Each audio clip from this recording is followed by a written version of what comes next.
pódio do bem e do mal. Sua parte preferida, né, Lula? De todo mundo que é analista. Vamos lá. Contigo. Veja bem, para mim, o destaque do Bahia hoje foi Mugni, cara. Ele fez... Davó fez 2 gols, isso foi fundamental, e foram gols com muito mérito. A gente já falou aqui hoje, né? Foram 2 boas cabeçadas, e a segunda foi de manual, tá? Mas eu acho que o Bahia não chegaria até essas finalizações se Mugni não estivesse ali, sabe? E Mugni foi fundamental para o Bahia retomar o jogo. Foi fundamental. Eu vou colocar Mugni no primeiro lugar do meu pódio. Em segundo, eu vou colocar outro jogador que, sem dúvida, garantiu que o Bahia pudesse vencer hoje. Danilo Fernandes. Danilo fez um jogo assim muito bom. Fez defesas muito importantes. Muito importantes.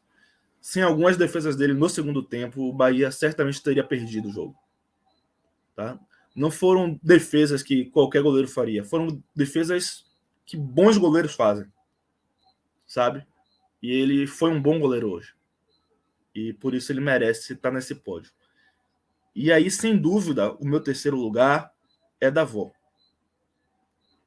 Não apenas pelos gols, mas pelo nível de dinâmica que ele conseguiu imprimir no segundo tempo para o Bahia. Né? E isso é muito importante. E pelo mesmo motivo de Davó, eu preciso fazer uma menção honrosa para Rildo. Né? Rildo também contribuiu bastante com a mudança de dinâmica do Bahia no segundo tempo. E o cruzamento dele para o segundo gol é perfeito. Jogada perfeita. Ele acertou toda a jogada. Né? Também um jogador fundamental para que o Bahia que o Bahia tenha vencido hoje. E aí, pulando para os destaques negativos, eu não costumo citar treinador, né? Mas Guto escalou mal. Se o Bahia teve uma grande chance de perder hoje, foi pelos erros de Guto de escalação, tá? Mas, ao mesmo tempo, eu não colocaria ele nesse pódio, e não vou colocar, porque ele corrigiu no segundo tempo, e sem ele também, o Bahia não conseguiria virar o jogo. Tá? Então, é preciso ressaltar isso. Eu fui crítico de Guto pela escalação, mas dou a ele os méritos de voltar atrás, fazer a leitura correta e corrigir. Né? E ele corrigiu, ele virou o jogo. Tá? As mudanças de Guto viraram o jogo para o Bahia. As escolhas de Guto possibilitaram que o Bahia fizesse um segundo tempo muito melhor do que o primeiro. Né? E ainda assim, não foi... o Bahia foi muito superior ao Criciúma no segundo tempo. Não foi, tá? Foi muito difícil o segundo tempo. Muito difícil. Com um jogador a menos, é até difícil que não seja. Né? Mas Guto possibilitou, com as mudanças dele, conseguindo voltar atrás rapidamente, já no intervalo. Isso é importante, né? Porque tem uma tradição no Brasil de não mudar no intervalo. Tá? Os treinadores não gostam de mudar durante o intervalo, a menos quando é uma derrota assim, acachapante, algo muito... Mas com 1-0, em regra, os treinadores mantêm o time. Já cansei de ver e rever isso na Fonte Nova, em outros estádios, pela TV. O treinador brasileiro tem esse costume. Mas Guto hoje não foi conservador, como ele mesmo costuma ser. Tá? Ele fez as mudanças necessárias no intervalo, a tempo do Bahia conseguir se ajustar e virar o jogo. Então, eu precisava fazer essa citação aqui de Guto antes de escolher o meu pódio negativo. Meu pódio negativo vai em primeiro lugar para Ignacio. Infelizmente, Ignacio, assim, ele durante a temporada ele não tem se mostrado seguro com regularidade. Ele fez alguns jogos bons, mas quando você olha a média, ele tem mostrado inseguranças, né? E hoje ele fez uma péssima partida, tomou escolhas muito ruins, escolhas péssimas, tomou 2 cartões que não precisava ter tomado, por faltas que ele não precisava ter feito, ao menos daquelas maneiras. Ele não tinha nenhuma necessidade de tê-las feito daquelas maneiras. E foi muito justamente expulso. Né? Muito justamente expulso. E se ele não tivesse sido expulso, talvez o Bahia tivesse tido um segundo tempo um pouco menos suado. Né? Mas ele dificultou muito a vida do Bahia para o segundo tempo. Sobretudo muito. Danilo Fernandes, né? Exato. Sobretudo Danilo Fernandes.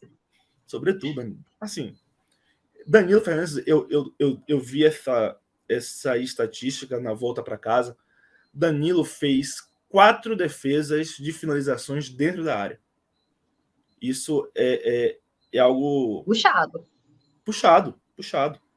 Porque uma coisa é o adversário chutar de longe, você vem embaixo, encaixa. Né? Mas a queima-roupa dentro da área é outra realidade. Né? E ele fez 4 só de dentro da área. Fora chute de fora da área, em que ele foi muito bem também. Mas só de dentro da área ele fez 4. Mas aí voltando para o meu pódio negativo. Meu pódio negativo, além de Ignacio, tem Jacaré. Tá? Jacaré, em segundo lugar, foi uma partida bizarra dele durante o primeiro tempo. Tá? Muito ruim. Desengonçado, atrapalhado, tecnicamente... Esquisito, né?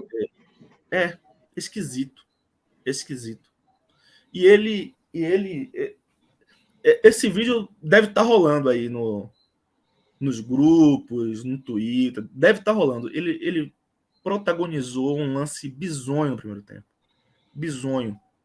Um chute da ponta esquerda, que ele tentou finalizar para o gol, e a bola foi parar na bandeirinha de escanteio. Saiu em linha de fundo, ao lado da bandeirinha de escanteio. E é um lance bizonho, muito bizonho. Uma partida horrorosa. Ele errou tudo. E irritou bastante a torcida. Se ele chegou como xodó, né, com a torcida gritando "é Jacaré" e fazendo o gesto, né, da música "é o bicho", eu vou te pegar com o crocodilo. Brincando até com o crocodilozinho da Lacoste, né? Exato, que é seu novo patrocinador master no Bahia. Se ele chegou como xodó, ele já perdeu isso, né? Vai ter que reconquistar. Essa moral que ele tinha, ele perdeu. Ele precisa reconquistar a torcida.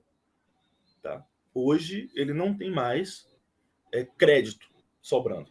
Não tem mais crédito. Ele perdeu. Ele foi, para mim, o segundo pior jogador do Bahia em campo. E o terceiro pior, eu vou de Raí. Uhum.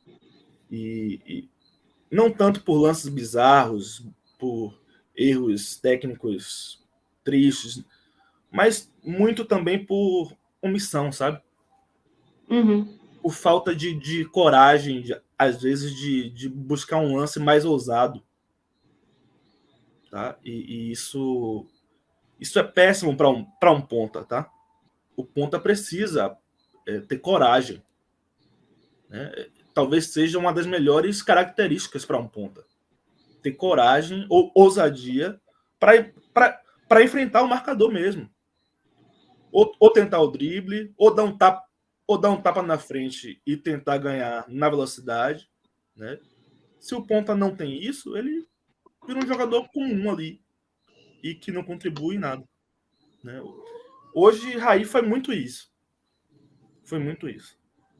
Um jogador comum. Que não acrescentou, né? E quando teve a oportunidade de fazer alguma coisa, ele tomou decisões erradas, errou.